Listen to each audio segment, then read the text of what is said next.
For most of my life, I did exactly what I was told to do to be successful. Go to school, get a good job, work hard for 40 to 50 years, stay loyal, and save for retirement. I graduated from engineering school and got a job that paid well, and I loved it the first few years. But after about 5 years of climbing the corporate ladder and witnessing the ugliness of corporate politics, I became disenchanted and pulled up my 401k status and did some quick math. To my dismay, I came to the realization that I would have to stay in that job for at least 25 more years before I could retire and maintain a decent lifestyle.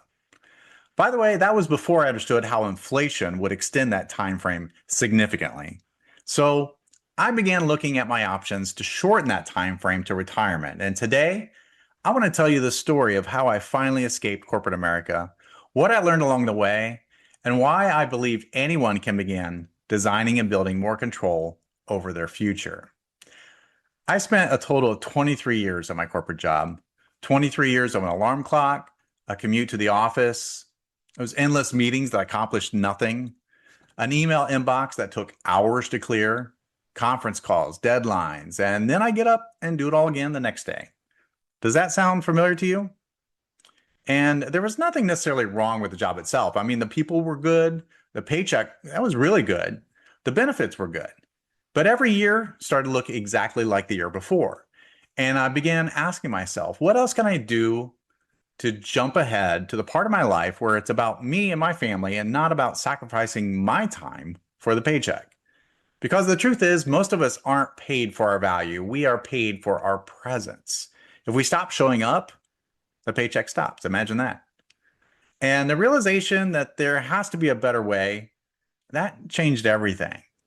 And that realization began forming at year 5 of my 23 years of service. So I needed an exit plan. I began thinking of options. And at first, they were the typical options that you probably would think of. Maybe go back to school so I can do something different.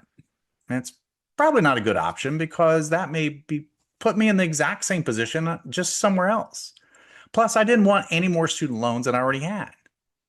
How about investing in stocks? That seems like a good option, but my capital was pretty limited at the time, and the timeline for smart investing is more long term. And at that time, I wasn't an expert, and trying to time the market or pick the right portfolio, that's risky at best. So, how about starting my own business on the side? This seemed like a winner, but what type of business would I choose? Most new businesses fail in the first 2 years, so I wanted to be strategic in what I chose. I thought about franchises. I began researching what it took to start a franchise, and it turns out it's not easy. The startup costs, the ongoing costs, and the work it would take began to wear down my hopes of a franchise being a good option. And here's where fate steps in. Besides working my full-time job, I was a high school volleyball coach because I played in college and I loved teaching the new generation about the game. It paid very little, but it was a passion of mine. And I recognized the need for my players to also play in the off season, but there weren't a lot of good options for them. So I started a small travel volleyball club. Our first year, we had 5 teams, but the popularity was growing. Year 2, we had 9 teams. Year 3, 23 teams. And by year 5, we had 55 teams, many of them traveling across the country and playing at the highest levels. I had 100 coaches on staff and a team of 7 administrators. We became the largest travel club in the state of Ohio, and we continued the club for 16 years. The little club that started as a hobby grew into a business.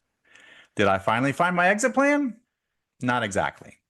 But it was a chance meeting at the volleyball club that put me on a path that would become the answer. One of my coaches had joined a network marketing company. Now, I was aware of network marketing. I had dozens of network marketing companies come into my office and pitch me about their overpriced smoothies and vitamin plans. But I always kept an open mind, but nothing came through my door made any sense, at least not for me. Then the coach of one of my teams texted me and he showed me a product that was unlike any other, and I was intrigued. I knew I wanted to be on that product immediately, but then he propositioned it as a business opportunity. I immediately gave him a hard no. I was a busy person and I didn't need another project. But after thinking about it and after some pestering from the coach, I developed FOMO, the fear of missing out on an opportunity that could change my life forever. And it turned out that fear was legit. I told him I would join, and I figured it out along the way. I didn't have any experience in network marketing, and even though I owned a big business, I didn't fully understand recurring income or leverage.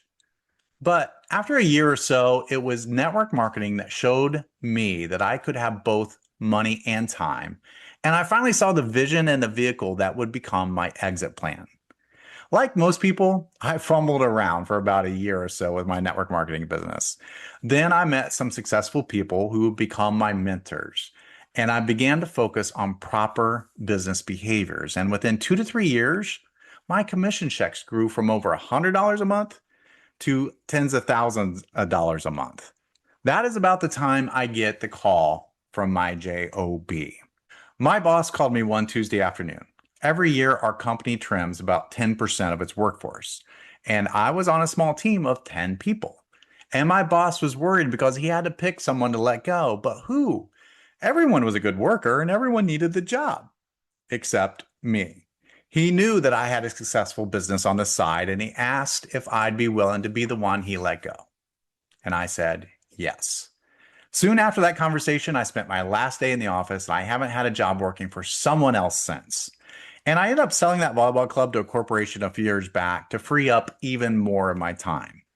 The big realization from all this experience is this: your time is the most valuable thing in the world. You can always trade time for money, but you can never trade money for more time.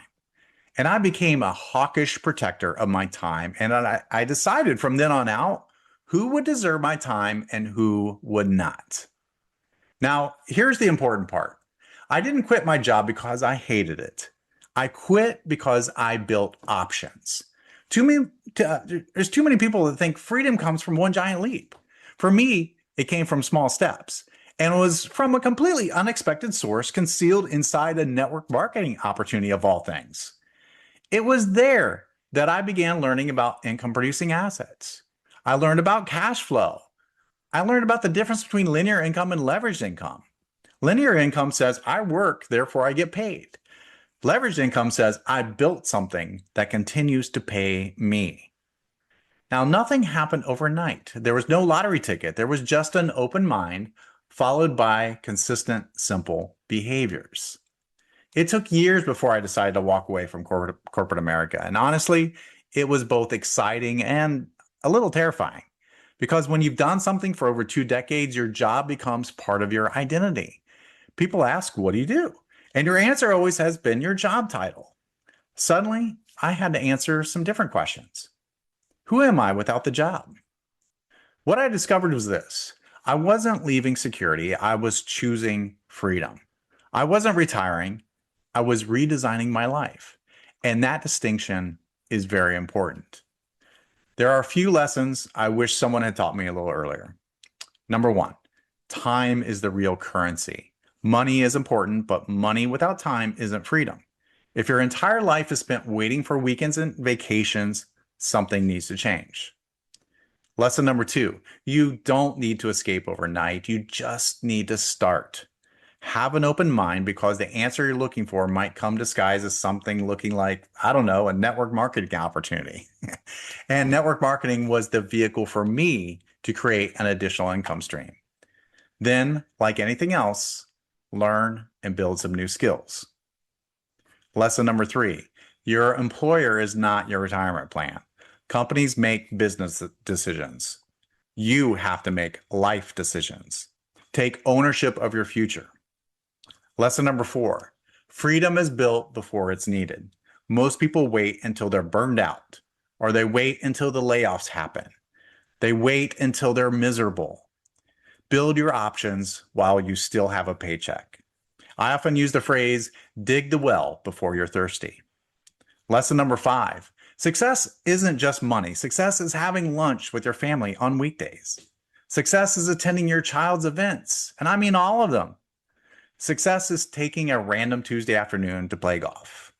I do that Tuesday, Wednesday, any day that ends in Y, I'll play some golf. Success is you controlling your calendar, not a corporation. And if you're watching this and you feel stuck in your 9 to 5, I understand exactly how you feel. And I'm not telling you to quit your job tomorrow. I'm telling you to start building a future where your job becomes optional. Because one day you'll realize that the things you want the most in life aren't things at all. They are experiences. They are relationships. They're memories. They're moments. And those moments require one thing: your time. I escaped corporate America after 23 years, not because I got lucky, but because I finally decided that my time was worth protecting. If this is what you've been wanting, you'll need to start before you feel ready. And as always, if you want my help for free, check out our partner program on income-automation.com.